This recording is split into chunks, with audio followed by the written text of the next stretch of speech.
আমার নাম হাবিবুল ইসলাম হাবিব, বিএনপির কেন্দ্রীয় প্রকৌশল বিষয়ক সম্পাদক,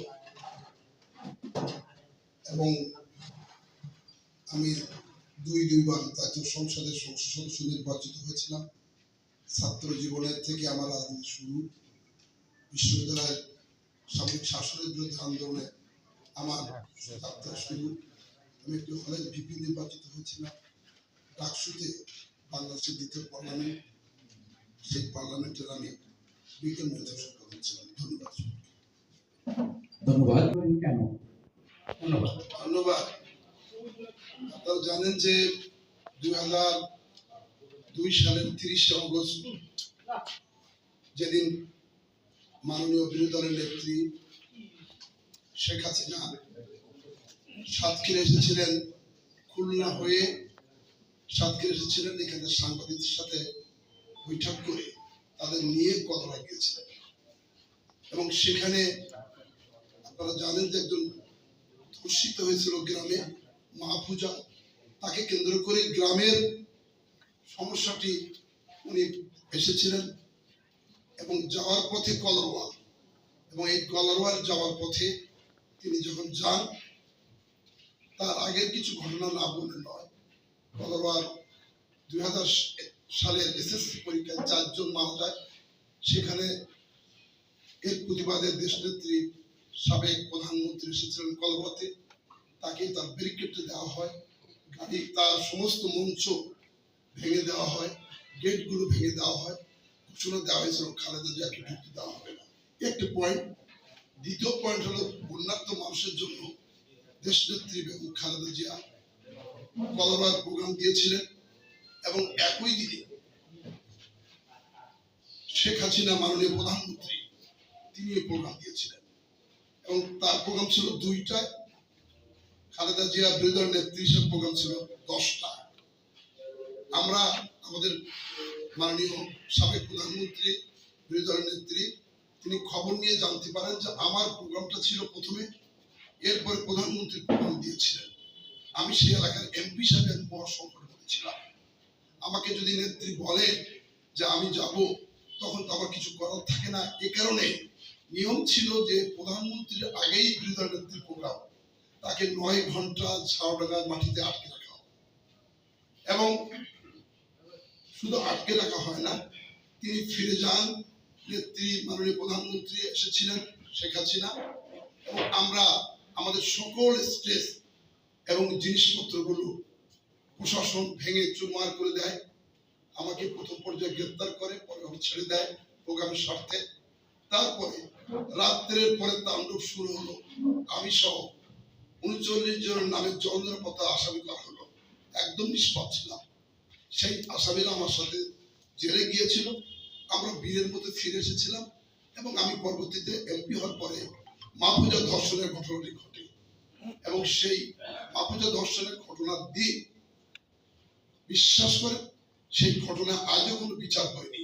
কিন্তু আমি ছিলাম সেদিন, জোর গলায় বলছি, এখনো বলছি, অনেক নতুন সাংবাদিকের পরিচয় হলো। আমি গর্বিত এই নতুন সাংবাদিকদের, এই প্রজন্মের সেরা প্রজন্ম আপনারা। আপনাদের সাথে জানাচ্ছি দৃঢ়তার সাথে, সেদিন আমি ছিলাম ঢাকায়। এবং উনি যাওয়ার পথে হয়তো একটা কৃত্রিম সংকট করার জন্য, কিন্তু আমি আবারও বলছি, কোনো গাড়ি ভাঙে নাই, কেউ রক্তপাত হয় নাই, কারো গায়ে আঘাত করে নাই। বিচ্ছিন্ন 2-1টা ঘটনা ঘটতে পারে। নেত্রীর প্রধানমন্ত্রী তিনি, আমি অবশ্যই ছিলেন উনি, অর্থাৎ তার সম্মান আমি বুঝি।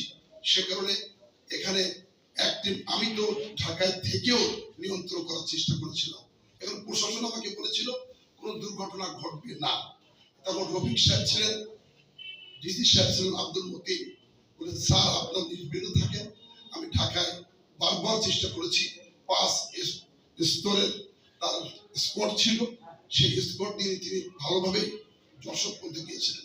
মধ্যে উনি বলেছেন আমার নেতারা, যুবদল ছাত্রদল নেতারা হামলা করেছে, কিন্তু কখনো প্রধানমন্ত্রী হিসাবে, বিরোধী দল নেত্রী হিসাবে আমার নামটা কখনো পড়েনি।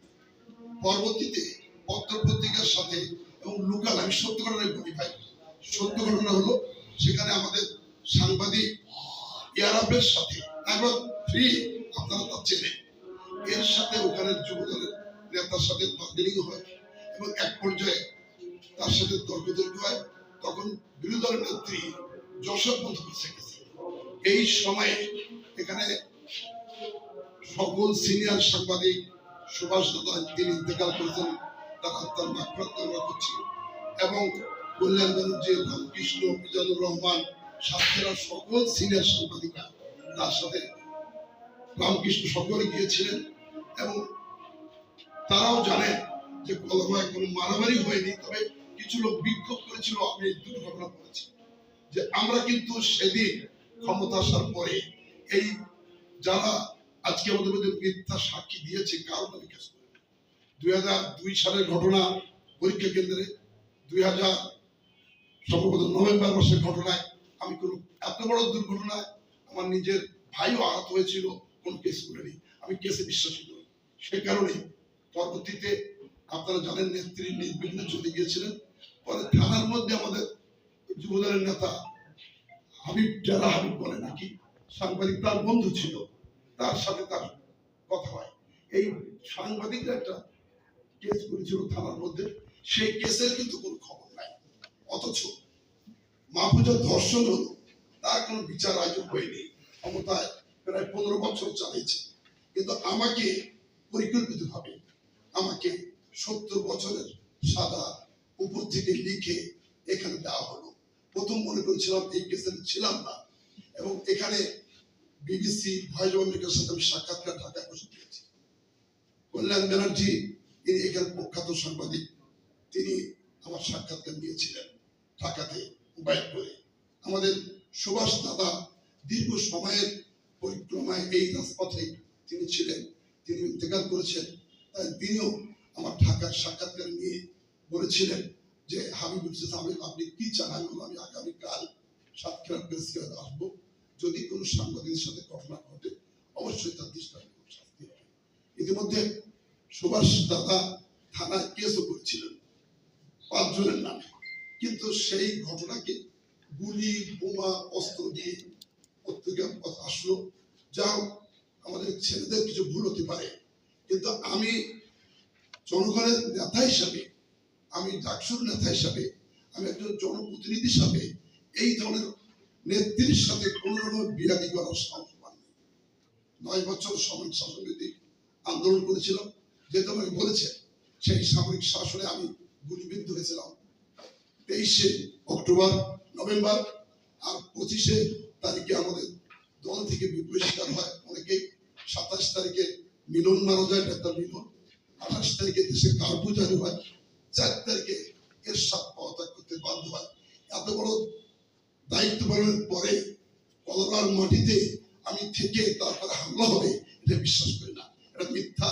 এবং আবারও বলছি, আজকে সাংবাদিক অঙ্কন যদি কেউ যে ছেলেটির সাক্ষী দিয়েছে ইয়ারাম, যে ছেলেটি হাবিবুর রহমান হাবিব, এরা বুকে হাতে বলতে হবে যে হাবিবুল ইসলাম হাবিব ওই দিনে ছিল। অর্থাৎ কিন্তু সেদিন দেখেছি যে তারা মিথ্যা সাক্ষী দিয়ে তাকে দেখেছি, আমাকে উপস্থিত হয়ে বলেছে যে হাবিব সাহেব তাকে নির্দেশ দিয়েছে।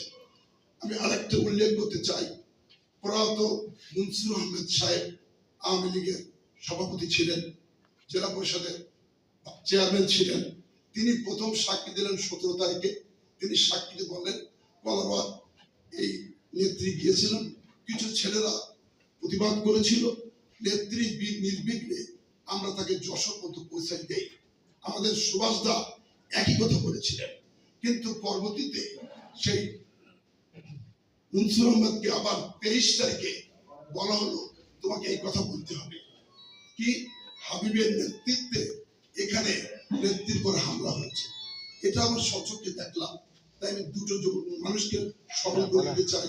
কলাবাদ সাবেক এমপি বিএম নজরুল সাহেব এই কেসের সাক্ষী ছিলেন, তিনি কিন্তু সাক্ষী দেননি। আরেকটু ব্যাকগ্রাউন্ডে যেতে চাই, এই কেসটি প্রথম পর্যায়ে যে সমস্ত সাক্ষীরা আমাদের বিরুদ্ধে সাক্ষী দিয়েছিলেন তারা কিন্তু লিখে দিয়েছিল কলাবাদ দুর্ঘটনা ঘটেনি, এবং যারা যারা সাক্ষী সব সাক্ষীরা। এরপরে ফাইনাল হয়, ম্যাজিস্ট্রেট কোর্ট অ্যাকসেপ্ট করে তদন্ত, এটা সিআর মামলা, সেই সিআর মামলা অ্যাকসেপ্ট করে পরবর্তীতে ওরা চিফ জুডিশিয়াল ম্যাজিস্ট্রেট হয়ে